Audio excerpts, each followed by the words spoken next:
nacionales. Pero ahora algunos temas que tienen que ver con el orden mundial, como por ejemplo un hecho histórico también que se vive en el Vaticano, con la primera marcha de la comunidad LGBT+. Más de 1.400 personas.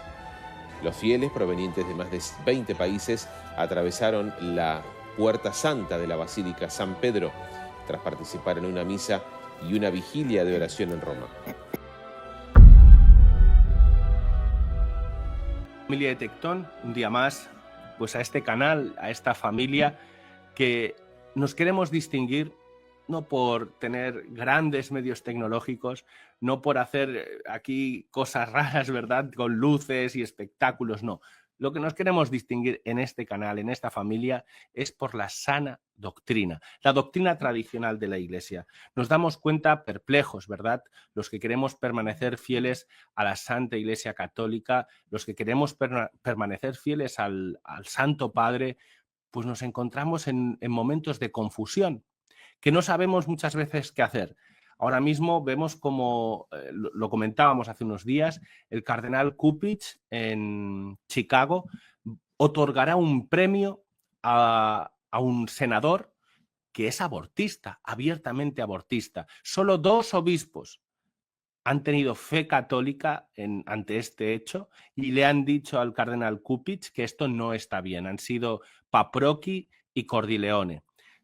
Vemos también como en temas de la homosexualidad, por ejemplo, también hay mucha confusión. Hace unos días leíamos también al cardenal Hollerich afirmar que espera que gracias a todo este proceso sinodal en el que aún estamos, la Iglesia cambie su doctrina respecto de la homosexualidad. Vemos también otro obispo, todo esto en un tiempo pues, de un mes, 2 meses, ¿verdad? Un obispo en Alemania que suplica que se entre en diálogo para ver si las mujeres pueden ser sacerdotisas. A pesar de que esto, ni la Iglesia, ni el Papa, ni nadie tienen autoridad para cambiarlo. ¿Por qué no tienen autoridad? Porque el magisterio no es una fuente de la revelación divina. El magisterio es la que nos explica lo que Dios ha revelado en la tradición y en la Sagrada Escritura, pero no tiene autoridad ninguna para cambiar una sola coma de lo que hemos recibido de Dios, de lo que hemos recibido de la tradición. No puede cambiar nada de eso. Pero se trata a la Iglesia como si fuera pues algo político, ¿no? Como un ente político y entre parlamentarios de un lado, de derechas, otros de izquierdas, y entre llegar a un consenso para cambiar la doctrina. Parece que sea la intención de muchos, ¿verdad? Actuar como si de un parlamento liberal se tratara y hacerlo con la doctrina católica. Bueno, ante esta confusión hay unos católicos valientes, unos católicos coherentes, unos católicos con fe católica, en definitiva, ¿verdad? Que son los de tradición, familia y propiedad. Ellos han escrito una carta, una súplica filial al Papa León XIV, bueno, pues para pedirle una serie de cosas, ¿no? Es decir, que reafirme, básicamente le están pidiendo que reafirme la doctrina católica pues sobre temas de familia, sobre el tema de sexualidad, etcétera, etcétera. Una serie de cuestiones, ¿verdad?, de mucha importancia y que están hoy día en el ámbito de la confusión por culpa de declaraciones pues, de sacerdotes y obispos que confunden, ¿verdad? Para hablar de esta súplica filial que le han enviado al Papa, hemos invitado hoy a el señor José Antonio Ureta. Muchos lo conocerán porque, al menos yo lo conocí en la sacristía de la Vendée, presentando un libro que había escrito con el señor Julio Loredo, que era un libro que se llamaba El proceso sinodal, una caja de Pandora. Y hoy es donde conocí al señor José Antonio Ureta, ¿verdad? Donde nos explicaban toda la verdad, lo que no sabíamos a través de los textos oficiales de ese sínodo de la sinodalidad. El señor José Antonio también es autor de El cambio de paradigma del Papa Francisco, libro que también pueden encontrar en Amazon, y también El dique roto, que es un libro que también escribe con Julio Loredo.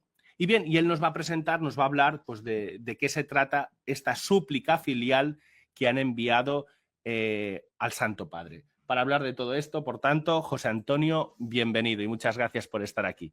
Buenos días, Marcos. Muchas gracias por esta invitación.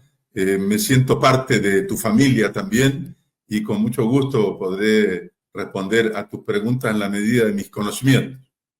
Bueno, yo lo primero de todo, o sea, vosotros habéis hecho una súplica filial al Santo Padre. ¿Por qué razones habéis enviado una súplica filial? ¿Cuál es el contenido de esa súplica que le hacéis al Papa? La idea original era recordar que el 29 de septiembre próximo se cumplen 10 años de la súplica filial que le fue enviada al Papa Francisco, ¿no?, en defensa de la familia. Y esta súplica filial, bueno, era en el contexto del Sínodo de la Familia, en el que ya se hablaba de la posibilidad de darle la comunión a los divorciados, recasados, que viven more uxorio, o sea, que viven como cónyuge, marido, como si fuesen marido y mujer, ¿no? El cardenal Burke y otros cardenales habían publicado un libro, digamos, contestando esta posibilidad, y también se hablaba de la posibilidad de reconocer las uniones homosexuales y las relaciones homosexuales. Entonces, en vista de eso, las asociaciones Tradición, Familia y Propiedad, junto con otras organizaciones, hicimos esta petición que fue firmada en la época por, si no me recuerdo bien, 6 cardenales y 205 arzobispos y obispos, y más de 800.000 fieles. Fue una petición tan numerosa e importante que el cardenal Brandmüller, en un simposio que hubo en Roma 2 años después, la dio como ejemplo de un consensus fidei fidelium, o sea, cuando los fieles están de acuerdo en una doctrina, y como para mostrar que la Iglesia, el sensus fidei, funciona como un sistema inmunitario para la Iglesia, y que los fieles, por causa del bautismo, tienen ese sentido de la fe que los lleva a reaccionar contra algo que es contra. Bueno, infelizmente el Papa Francisco no hizo caso de nuestra petición, y al contrario, en Amoris Laetitia, en la famosa nota 351, ¿no?, autorizó de manera bastante ambigua que se le pudiese dar la comunión después de un recorrido, digamos así, de análisis, se pudiese dar la comunión a estas parejas divorciadas, recasadas, ¿no? Y después, con un rescripto, mandó publicar en el Acta Apostolica Sedis, ¿no?, la interpretación que hicieron los obispos de la región pastoral de Buenos Aires, confirmando que realmente se le puede dar la comunión a los divorciados recasados. Bueno, y en el Sínodo de la Familia también trataron de introducir el tema de la homosexualidad. Me recuerdo que el arzobispo Bruno Forte, en una de las conferencias de prensa, en uno de los textos incluyeron, en los textos preparatorios, incluyeron un párrafo que decían que en las uniones homosexuales había mucha dedicación, mucha cuidado de uno por el otro, y que la Iglesia debería reconocerlo. Y el cardenal Schönborn de Viena, en una entrevista a la Civiltà Católica, hizo un paralelo. Dijo, así como el Concilio Vaticano II reconoció que en las iglesias protestantes hay una unión parcial con la Iglesia y elementos de santificación, igualmente en las uniones homosexuales se puede decir, y en las uniones irregulares, los que cohabitan o los divorciados, recasados, etc., hay elementos del verdadero matrimonio. Y por lo tanto hay que reconocerlo esto aquí. Entonces, eso evidentemente que es inaceptable.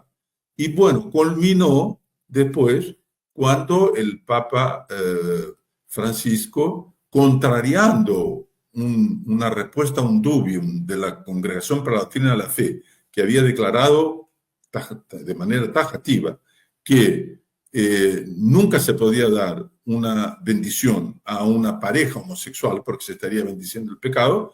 Un año después, el cardenal Fernández publicó, ¿no?, la declaración Fiducia Supplicans, autorizando las tales bendiciones pastorales. Entonces, bueno, en lugar de aceptar esta petición hecha por 800.000 fieles, 211 prelados, el Papa Francisco anduvo en el sentido contrario. Entonces, la idea primera era recordar este hecho y decir, bueno, con el cambio de pontificado esperamos que ahora sí la doctrina católica sea reafirmada, ¿no? Pero sucedió que justo una semana, 2 semanas después que estábamos trabajando en esto, hubo esta parada de orgullo homosexual en la propia Basílica de San Pedro, ¿no?, sobre pretexto del jubileo, de participar del jubileo. Entraron con la cruz arcoíris, homosexuales abrazados, con banderas homosexuales, etc.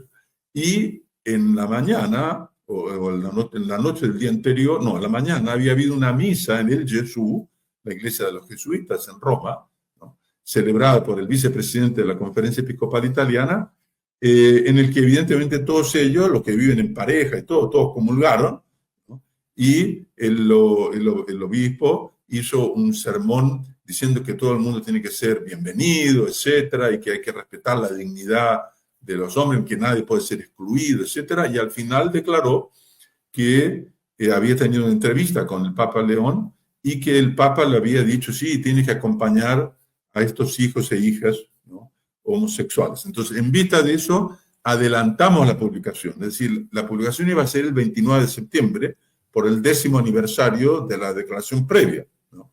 Pero en vista de este escándalo dijimos, no, realmente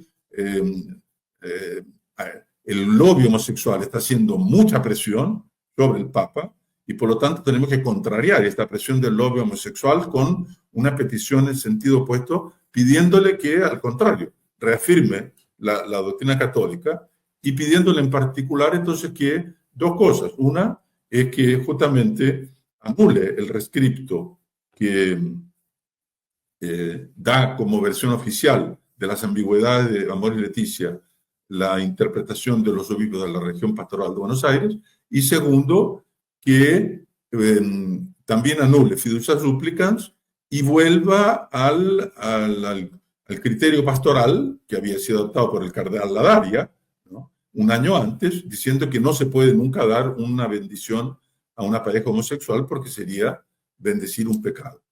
Entonces, en resumen, ese es la súplica filial y aprensiva, porque estamos preocupados con qué es lo que va a pasar. Así es. Pero yo, perdona, que el otro día reflexionaba sobre una cuestión, y es qué ha pasado en los últimos 25 años, porque en el año 2000 se celebraba el gran jubileo con el Papa San Juan Pablo II, y en la clausura, creo que fue en la clausura de este gran jubileo, se organizó la gran marcha homosexual en Roma, justamente para presionar por el catecismo que se había publicado diciendo que la homosexualidad era contra natura y presionar al Papa, pues hicieron esta marcha en el año 2000.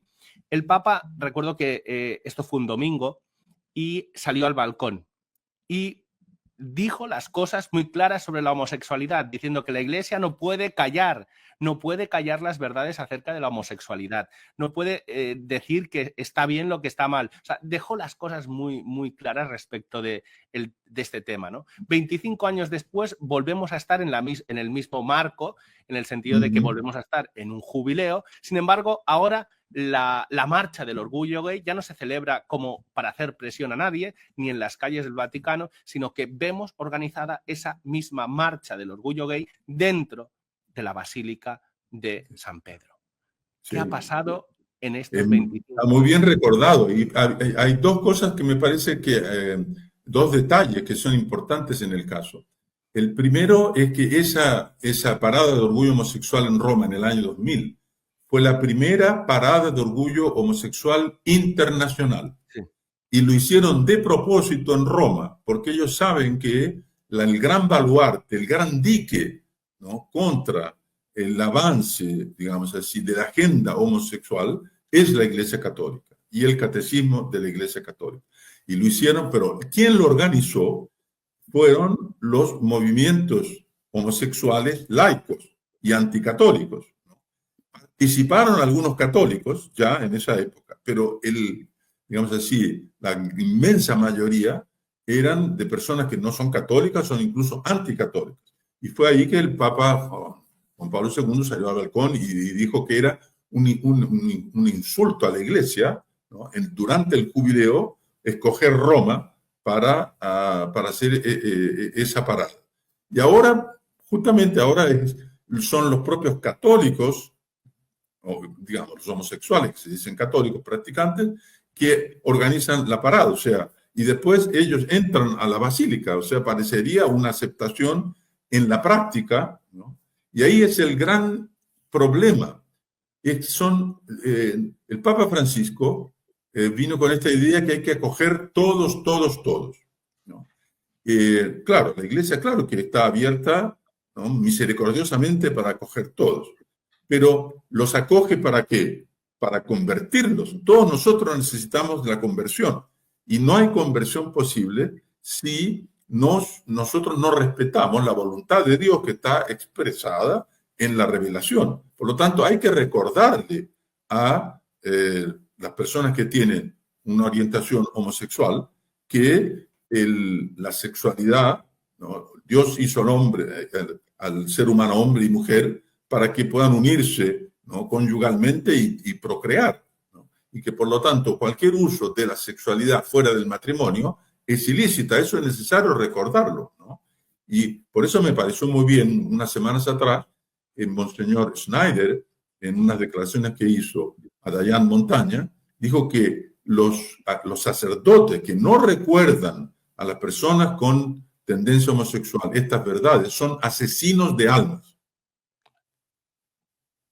Sí. Eso es lo grave. Entonces, estas actitudes pastorales, ambiguas o concesivas, a grupos que abiertamente dicen que las relaciones homosexuales son buenas, que las uniones homosexuales son buenas, crean una confusión inmensa dentro de la Iglesia, ¿no?, y poco a poco van haciendo caer, digamos así, el muro psicológico de rechazo a la homosexualidad.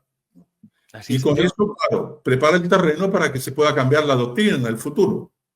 Así es. Yo hace poco escuchaba a una persona decir, no, es que el modernismo ya está muerto, el modernismo lo mató y lo enterró San Pío X, ¿no? Y yo pienso, no, el modernismo ha cambiado de fase, es decir, a principios del siglo XIX, finales del siglo XIX y durante el siglo XX, ¿verdad?, el modernismo tenía grandes intelectuales, grandes pensadores, teólogos muy buenos, gente muy, muy inteligente, ¿verdad?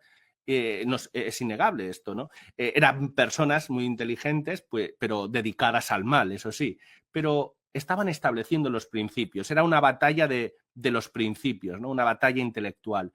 A día de hoy, el modernismo ya ha bajado, o sea, no tiene esos intelectuales, pero ¿qué tiene? A gente que no es intelectual, como un James Martin, que lo que está buscando justamente es adaptar la doctrina, que la doctrina cambie a las mareas, a los tiempos actuales, ¿no? Es decir, es un modernismo práctico, es decir, todos aquellos principios que ya conocemos, llevarlos a la práctica. Por tanto, yo creo que todo esto, este movimiento pues a favor de la homosexualidad, mi pregunta va por aquí, don José Antonio, si todo este movimiento de la homosexualidad, intentar aceptar la homosexualidad, podría ser una expresión práctica de este modernismo más intelectual. Está muy bien interpretado y no solo, digamos, es inherente al modernismo que la praxis, ¿no?, sobrepasa la doctrina. ¿Y por qué? Es lógico eso, Porque la doctrina tradicional de la Iglesia es que Dios es un ser trascendente que reveló las verdades fundamentales para la salvación. Y esa revelación se encerró, se acabó con la muerte del último apóstol y evangelista. Bueno, en el último caso, el Apocalipsis de San Juan, en realidad. Y la Iglesia le fue confiada ese depósito de fe, ¿no?, para transmitirlo, ¿no? Y es la tradición. Y por eso que las fuentes de la revelación son las Escrituras y la tradición, ¿no? Y la fe nos llega por el oído. Fides ex audito, dice San Pablo. Bueno, pero, y por lo tanto, esa tradición no puede cambiar, evidentemente, ese depósito no puede cambiar de contenido. Puede ser profundizado, pero no puede cambiar de contenido.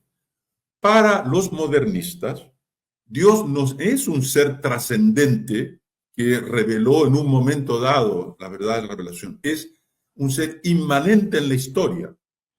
Entonces son los movimientos de la historia los que indican, digamos así, la revelación del espíritu, como ellos dicen.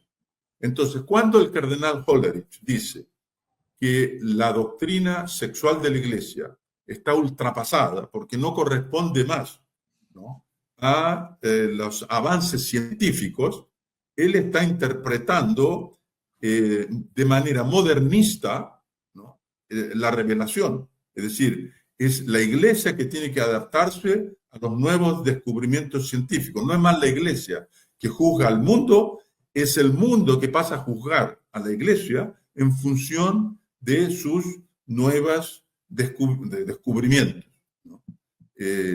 Entonces, claro, eso encaja perfectamente en el modernismo. Entonces, a respecto de la homosexualidad dicen eso. Hoy, después de Freud, se entendió que la sexualidad tiene un papel preponderante en la vida del hombre, etcétera, etcétera, que no se pueden cohibir los impulsos sexuales.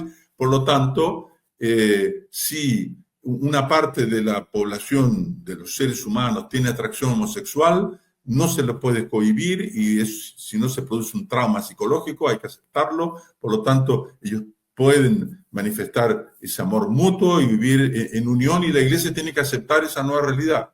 Pero eso es puro modernismo. Ahí está. Señor José Antonio, una pregunta. ¿Usted no cree que en cierta parte el Papa León XIV ha hecho algún paso, teniendo en cuenta pues, que lleva poco tiempo, etcétera, pero ya ha hecho algún paso de separación respecto de esa confusión que reinaba, digo en ciertos puntos, es decir, en otros no, evidentemente, como por ejemplo la peregrinación esta del jubileo LGBTQ, es evidente que eso confunde todavía más. Pero podemos decir que sí que ha habido un cambio de estilo, por lo menos, eso creo que es evidente. Y claro, vemos que hay una reafirmación de ciertos puntos, como por ejemplo, creo que el Papa pues, ha hablado reiteradamente sobre la familia, como aquella compuesta por un hombre, una mujer, los hijos, etcétera, lo que sería la familia tradicional. También hemos visto que, bueno, incluso cuando ha hablado de fiducia supplicans, ha negado la posibilidad de que existan bendiciones rituales, y él mismo creo que ha criticado a algunos obispos que él decía del norte, supongo que se referirá a los obispos belgas, obispos alemanes, ¿verdad?, que están intentando hacer, pues eso, unos rituales para la bendición de parejas homosexuales. O sea, no podemos ser un poco optimistas, primero, de que realmente el Papa León XIV pues, tenga una línea más católica y que, por tanto, además, una esperanza de que, de que esa súplica filial sea bien recibida por él? No hay duda, no hay duda. Esas declaraciones a las que has hecho referencia son muy claras. Inclusive, habló de humane vitae. Hoy en día, para esos progresistas liberales, hablar de humane vitae es una especie de herejía. No, imagínense, prohibir los métodos artificiales de contracepción. Es la afirmación de la doctrina más tradicional de que el matrimonio tiene como finalidad prioritaria tener hijos, ¿no?, la procreación. Por lo tanto, el hecho solo de hablar de humane vitae ya es muy significativo. Insistió tres o cuatro veces en que el casamiento es entre un hombre y una mujer, por lo tanto, excluyendo absolutamente la posibilidad de las uniones homosexuales. Y a los políticos franceses le dijo también una cosa muy interesante. Le dijo, no se puede separar la vida pública de la vida privada. Y si uno es católico, tiene que ser católico tanto en la vida privada como en la vida pública. Usted tiene que actuar de manera coherente. De manera que esos son elementos interesantes. Le dijo también a los obispos franceses que ellos debían reevangelizar Francia basados en la herencia, el patrimonio cultural y religioso de Francia. Son elementos muy interesantes. Y después su propia apariencia exterior, cómo él se presenta como papa, se presenta como una persona que realmente es devota, es fiel. Por ejemplo, el hecho de haber caminado casi 2 kilómetros, llevando él personalmente el Santísimo Sacramento en la fiesta del Corpus Christi. Bueno, realmente es un cambio en relación al Papa Francisco muy grande y que abre esperanzas. Al mismo tiempo, hay actitudes que dejan un poco sorprendentes, ¿no? Por ejemplo, el hecho de que haya nombrado a esta Cristiana Perella, ¿no? Una comisaria de exposiciones muy conocida en Italia, porque en las exposiciones que ella, 3 exposiciones que ella promovió, eran al respecto del nudismo, del sadomasoquismo, en fin, de relaciones homosexuales, los clubes nocturnos. Entonces uno dice, bueno, ¿cómo es posible el Papa, ¿no?, nombrar una persona así para un cargo importante como es ser presidenta de la Academia de Bellas Artes, que existe desde el Renacimiento, ¿no? O ahora, 2 días atrás, nombraron como uno de los chefs. El Papa Francisco organizó este borgo, ¿no?, Laudato Si, en Castel Gandolfo, ¿no? Y entonces hay un restaurante para turistas, y va a ser un restaurante así, digamos, importante. Bueno, entonces convidaron como uno de los chefs principales a un tipo que se llama Art Smith. Sucede que es un activista homosexual, casado y con un monte de hijos, un gran número de hijos adoptados, ¿no? Entonces, realmente con eso, digamos, uno dice, bueno, las actitudes concretas como parecen contradecir, ¿no?, la enseñanza, ¿no? Ahora, el padre Santiago Martín hizo un video la semana pasada que me pareció muy interesante, porque en ese video él dice, ¿no?, ¿por qué que el Papa continuamente cita al Papa Francisco y toma actitudes de estas? Bueno, parece ser para tranquilizar a la parte más liberal de la Iglesia, ¿no? Y en el fondo para decirles, mire, mi música es distinta, pero la letra es la misma, ¿no? Sería un mensaje para ellos, para calmarlos y decirles no hagan nada, ¿no? Y al mismo tiempo le dice, no se va a cambiar por ahora la doctrina. Entonces al mismo tiempo deja contentos a los conservadores, que dicen, no se está cambiando la doctrina, pero los liberales se quedan contentos porque dicen que no se va a cambiar por ahora, ¿no?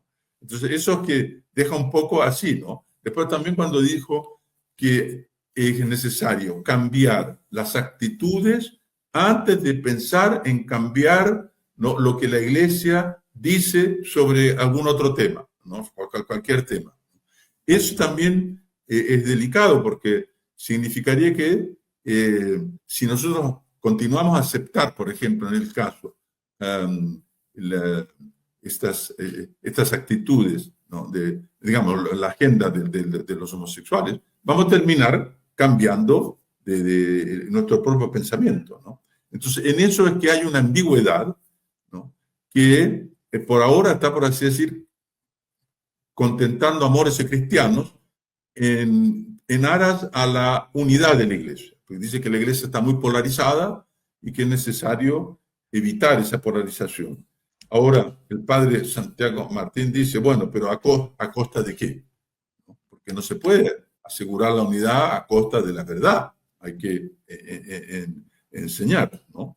En fin, entonces eso me parece que por eso hay que rezar mucho por el Papa, evidentemente, acompañarlo, ¿no?, para que el Espíritu Santo lo ilumine, le dé fuerza, sobre todo Nuestra Señora del Buen Consejo, porque él es agustino y la gran devoción de los agustinos, es Nuestra Señora del Buen Consejo. Entonces, que sea bien aconsejado por la Virgen y que le dé la fuerza después para enfrentar esta ofensiva liberal modernista que tiene, infelizmente, controla la gran parte de las estructuras de la Iglesia, y es difícil. La Iglesia es un barco muy grande para hacerlo cambiar en 3 meses, ¿no?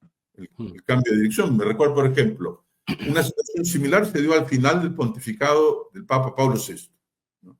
Y que la Iglesia implantó las reformas del concilio con tanta radicalidad que creó una división enorme en la Iglesia. Bueno, y fue elegido el Papa Juan Pablo II, que trató justamente de reunificar.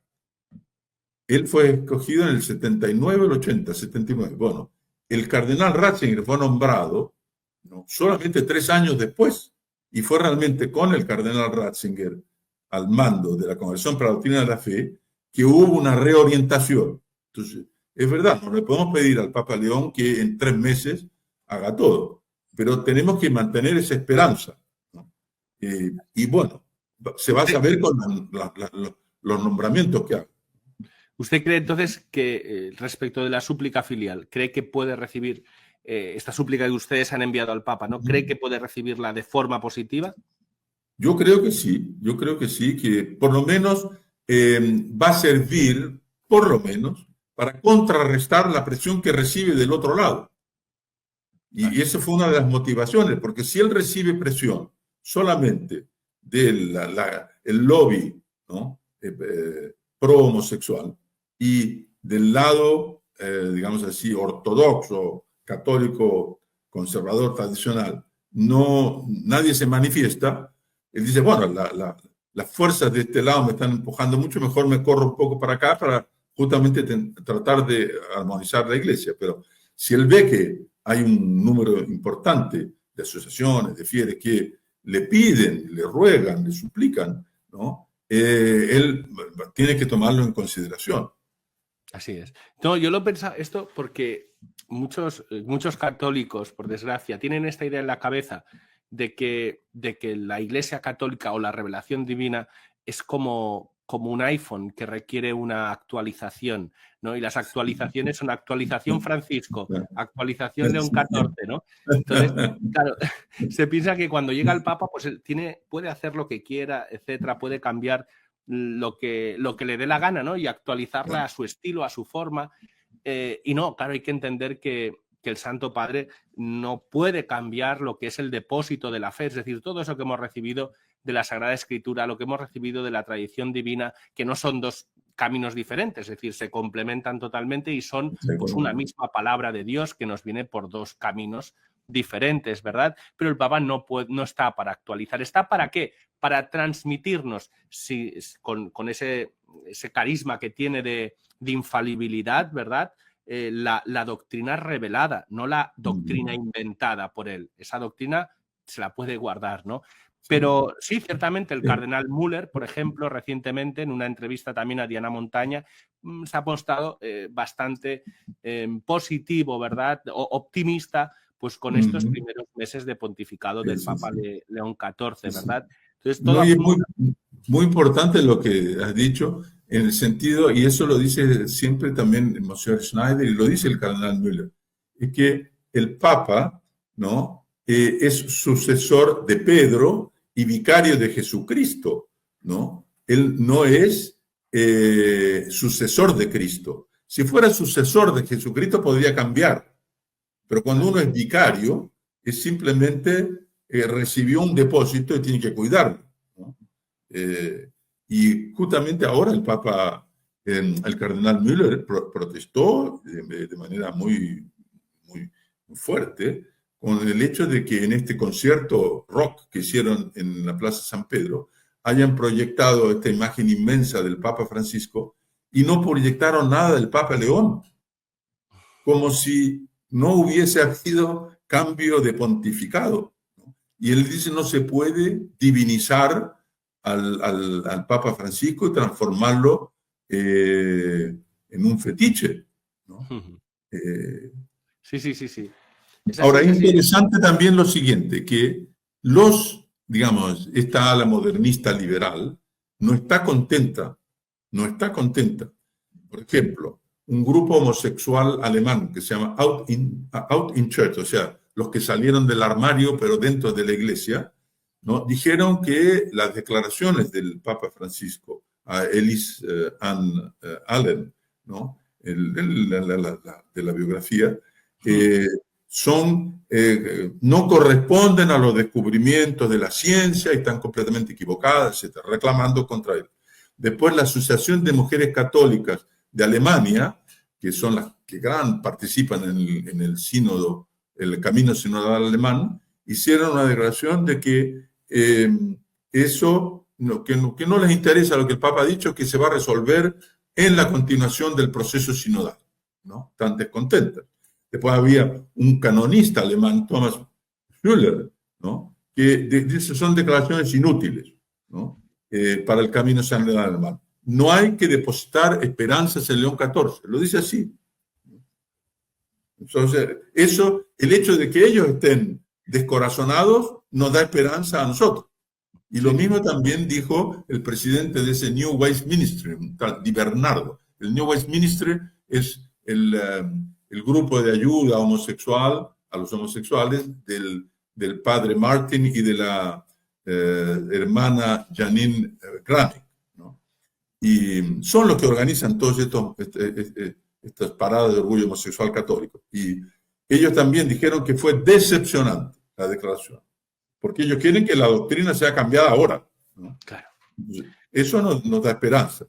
Desde luego que sí. Hay una cosa ¿verdad? Que creo que es importante, vaya, y creo que la habéis mencionado, creo que tú mismo ahora me lo has comentado antes, ¿no? Lo del tema de que existe en la Iglesia, dentro de la Iglesia, y esto hay que ser realistas, dentro mismo de la jerarquía de la Iglesia, un lobby, es decir, un grupo de presión que está trabajando para imponer toda esta agenda homosexualista. El Papa Benedicto XVI, si no me equivoco, poco antes de renunciar, uno de las denuncias que hizo, ¿no?, fue esta: existe un lobby de presión y esto lo va a tener que solucionar el siguiente Papa, ¿no?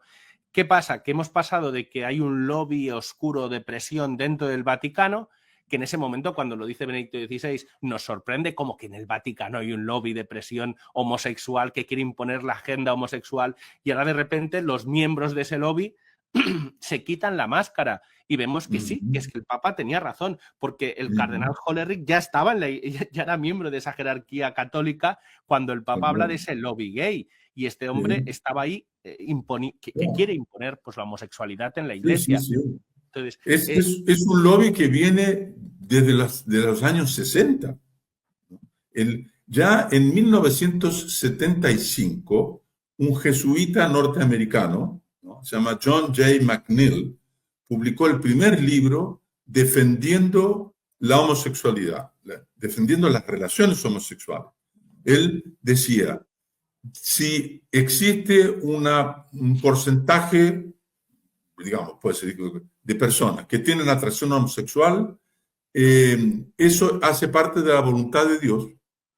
Y si Dios los hizo con esa tendencia homosexual, quiere decir que ellos algo tienen que aportar, ¿no?, al mundo y a la Iglesia con su forma de atracción sexual. Y por lo tanto, las relaciones que resultan de ahí tienen que ser buenas, ¿no? En realidad, todo eso está construido en una premisa falsa, ¿no?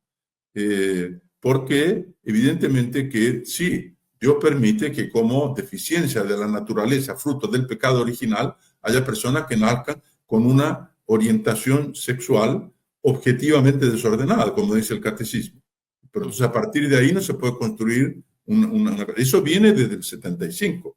El cardenal Ratzinger, en una carta a todos los obispos del mundo, a respecto de la acogida de las personas homosexuales, en ese momento en que él alerta contra un lobby homosexual.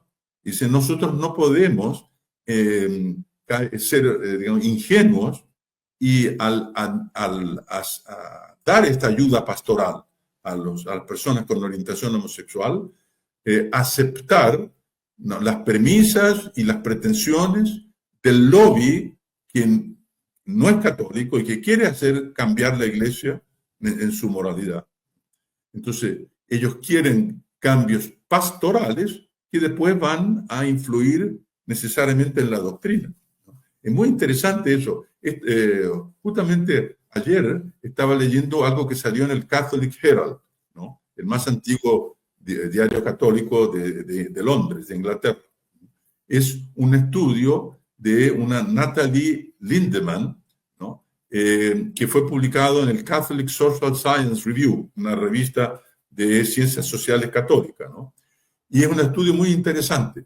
Es la creencia en la presencia real en la Eucaristía y las actitudes personales. Entonces, esta investigadora llegó a la conclusión que las personas que alguna vez, por lo menos, comulgaron en la boca, ¿no? Recibieron la comunión en la boca, 55 a 60% creen en la presencia real en la Eucaristía.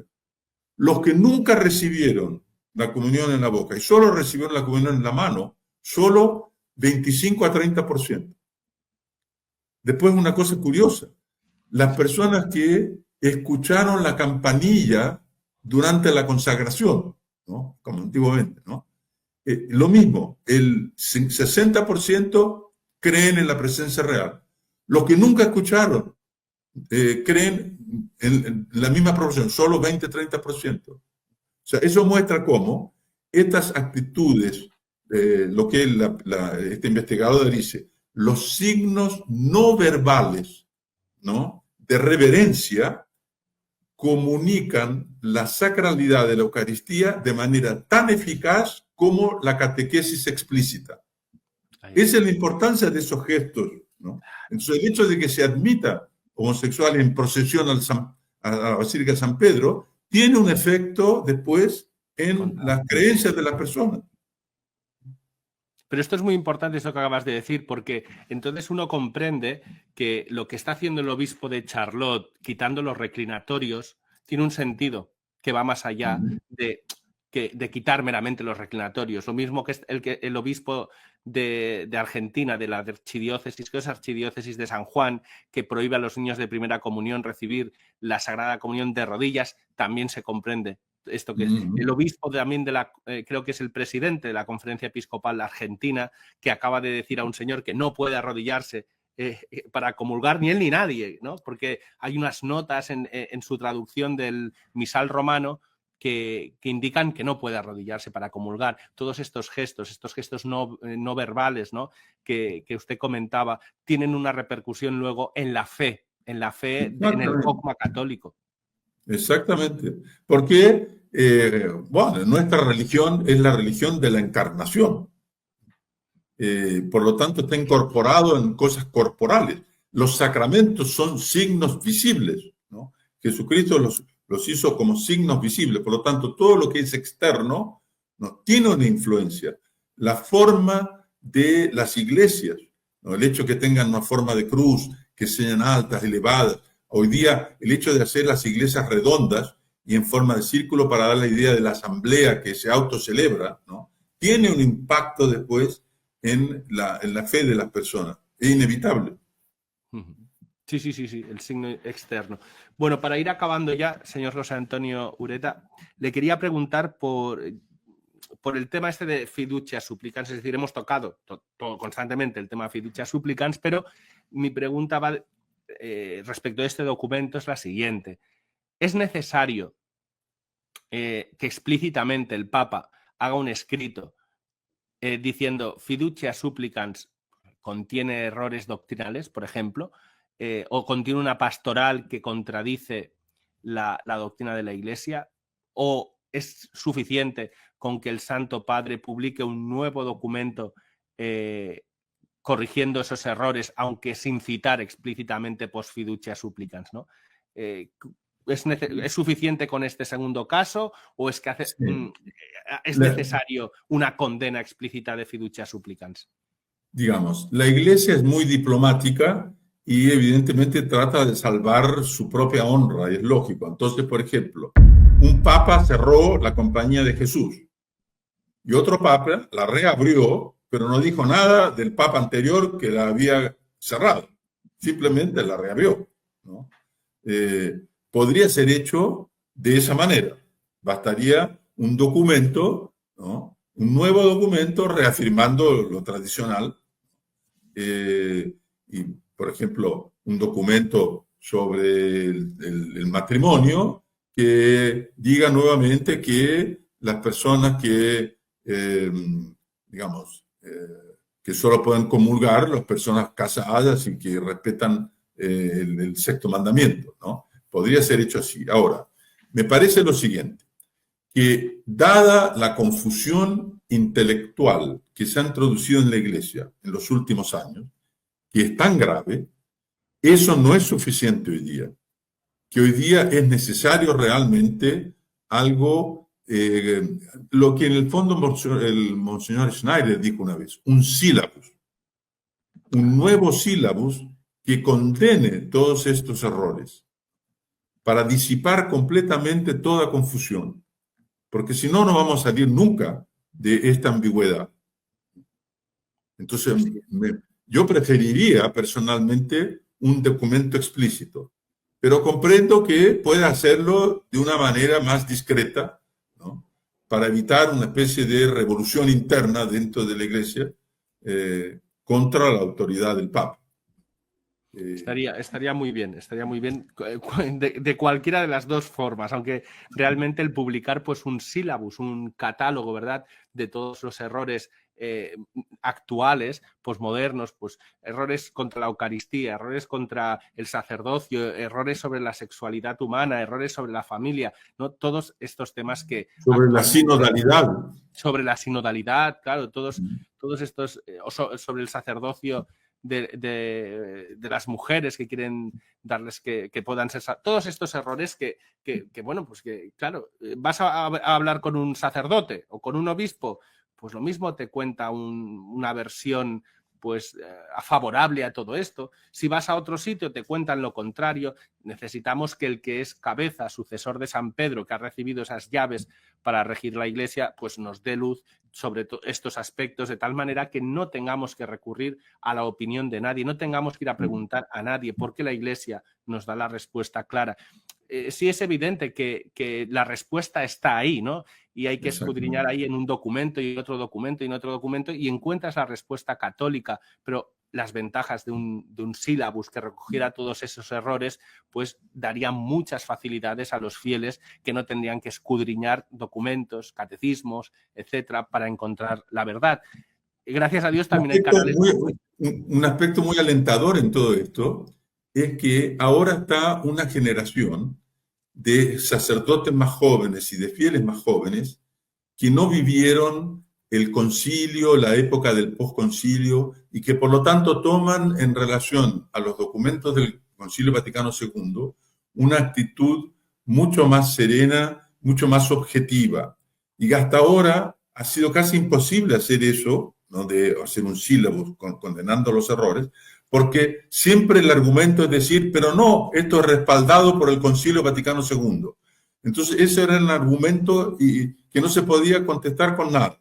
Pero ahora, como las nuevas generaciones tienen esa actitud de serenidad y de objetividad, ¿no? Es posible volver a, digamos así, repetir la enseñanza tradicional, ¿no? con fuerza, sin que haya estos prejuicios ideológicos, digamos, de la generación que está saliendo. Y es muy notorio también eso en la preferencia de los jóvenes por las misas más tradicionales, ¿no? Yo creo, es muy alentador. José Antonio, creo que tienes razón, es decir, 100% tienes razón, pero hay que ver, creo yo que hay otro aspecto, es decir, los jóvenes no tienen esos prejuicios, pero tampoco muchas veces han aprendido de los errores del pasado. Y vemos que hoy día se repiten fórmulas pastorales para jóvenes que son repetición de cosas que fracasaron en los años 60 y 70 vaciando iglesias, ¿no? Conciertos musicales, transformación en medio discotecas, de salones parroquiales para hacer... Eso ya se probó en el posconcilio y fracasó y vació las iglesias. Y ahora se está repitiendo. la experiencia, ¿verdad? Entonces, ciertamente, en el aspecto que tú dices, 100%, es decir, cada vez personas más jóvenes se están acercando a la tradición de la Iglesia, pero a la vez tiene este aspecto negativo que no recuerdan que hay cosas que ya se probaron y que no funcionaron, que fueron destructivas. ¿No crees? No sé, Sí, y de ahí la necesidad del sílabo. Ahí está, ahí la necesidad del sílabo, sí, sí. Muy bien, José Antonio.